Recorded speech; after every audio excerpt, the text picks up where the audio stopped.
Hi, welcome back to the Roots Cooking Show. And if you didn't already know, all the ingredients for tonight's episode were purchased at Roots Country Market and Auction on Tuesdays. And it really doesn't get any fresher than that. Taking ingredients straight from the farm right to your dinner table. This past week at Roots, I came across this beautiful rack of ribs. And for this week's episode, I'm going to show you how to grill them to true perfection. So let's get started. And before we begin, we just want to make sure that our rack of ribs are nice and trimmed. All the excess fat is cut off, and it has a nice universal shape, and it will grill up perfectly. This is something you can ask the butchers at Roots to do for you, to take off the membranes, the trim, everything. And very unlike the rack of ribs that you can find in the grocery store, where you're going to have to do all that work yourself, and it's just going to give you a bad cut of meat, and it's not going to grill properly. Our grill is set on high. And now it's time to focus on the ribs. And this is our baby back ribs, and we brine them overnight in a mixture of salt and sugar water. And that's going to keep it nice and moist when we grill it. And so after you trim the ribs, it's time to start on the rub. And our rub is going to be a base of salt, brown sugar, and chili powder. And that chili powder is going to give it a really nice smokiness. And then we're going to throw it on the grill. We're going to char it on both sides, put it on some tin foil, and let it go. Now it's time to rub down our meat. But please remember, do not use too much rub. The rub will actually overpower the natural taste of the meat, and actually when it grills will dry it out. So don't use too much. Use just enough that the natural juices and moistness of the meat holds the rub together and holds it onto the meat. So take about half of the rub, apply it to the top, and actually rub it into the meat. Get it onto every side and every nook and cranny. It already is starting to smell amazing. Those herbs, when they get rubbed, just get really fragrant, and you can just smell them. It's making me hungry. So apply the second half of the rub to the bottom and do the same. And make sure you get the ends.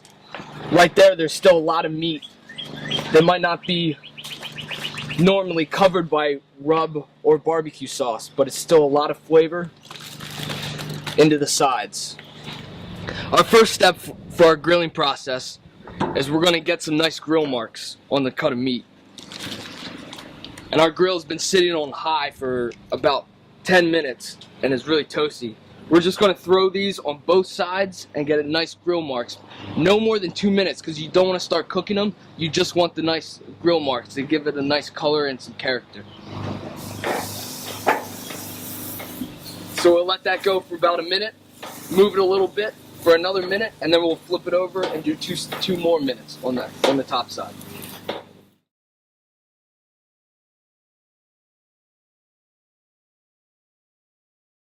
And now it's time to fully cook our ribs.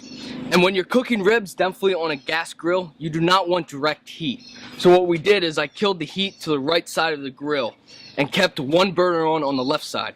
And that one burner is going to heat the grill, and the grill is going to act like an oven, and it's going to cook our ribs. So what we want to do is lay down the ribs bone side down, and we're going to start cooking it for about 30 minutes. And that first step, with high heat, gave these great grill marks on the ribs, and that's exactly what I wanted.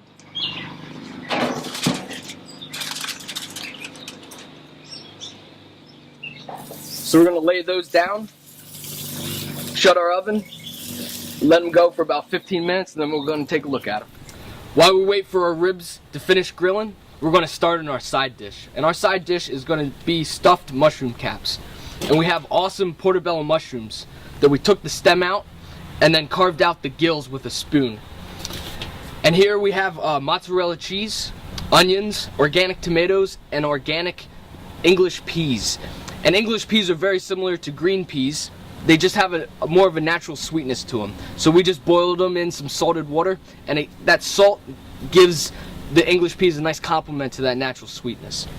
So what we're going to do is we're going to coat the top of the mushroom cap with cheese, fresh grated mozzarella cheese. And this is going to help keep all of our vegetables stuck to the mushroom caps, and it's going to really help incorporate everything together. And these mushroom caps, after we're done with them, we're going to keep them on this foil. We're going to add a little bit of butter to them, to the foil, and we're going to put them right on the grill right next to our ribs.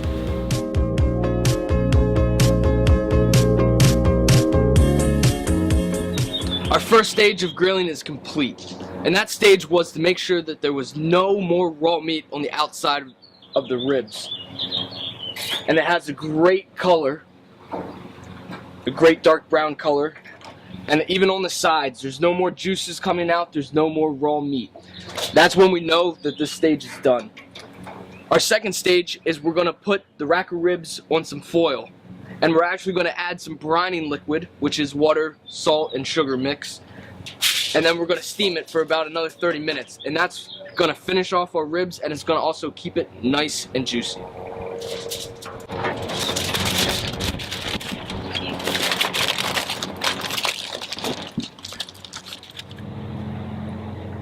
And now it's time to apply our homemade barbecue sauce to our ribs. And our ribs have been steaming with a little bit of our brining mixture, and now it's time to take them out of the foil and put them back onto the grill top. We already have asparagus that's been wrapped up. We added a little bit of butter, and we're just going to finish cooking those.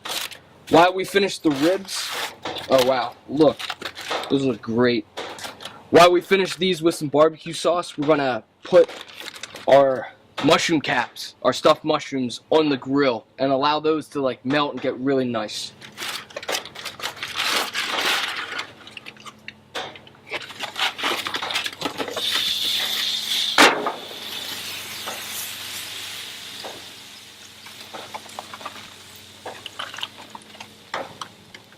Our first step, we're just going to apply a heavy amount onto the top of our ribs. And this is a really nice tangy barbecue sauce that's going to really complement the natural sweetness of the rub and the smokiness of the rub also. And it's going to also help keep the meat nice and moist while we finish cooking. And at this point, we're going to turn up the grill. We're going to put all the burners back on, and we're going to try to keep the grill at about 250. We're going to frequently marinate our ribs with our barbecue sauce, and we're going to flip the ribs about every 7 minutes. We're going to try to keep the grill at 250, and while we finish off the ribs, we're going to add our stuffed mushrooms. We're just adding these to the grill and allowing the cheese to melt and to incorporate all those veggies, and it's going to be really wonderful. We marinated the ribs, so we're going to put it down for about 7 minutes. Make sure that the grill stays about 250. We don't want to get it too much higher because otherwise we'll dry out the meat. And now it's time to flip it and marinate the other side of the ribs.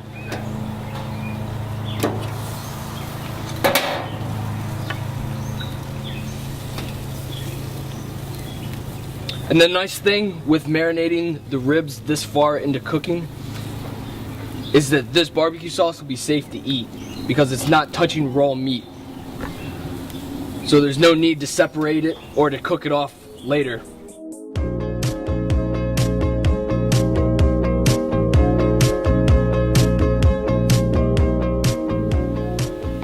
What a great looking meal. All of these are organic vegetables. You can't really find such high quality at your local supermarkets. Where you can find them, right from the farm to Roots Market, and you can purchase them there on Tuesdays. Our ribs are grilled to perfection. They're juicy and have a great sauce on them. A great char on the outside, just perfect. Cheesy, stuffed mushrooms, and asparagus that's still crisp but is very juicy. It's wonderful. Done right on the grill alongside the mushrooms and the ribs. I just wanted to thank you again for joining us. This has been the Roots Cooking Show. Check us out on Facebook and subscribe to our YouTube page. And come check us out on Tuesdays at the market. We're going to be walking around buying our ingredients and shooting the show for next week. Thank you and have a good night.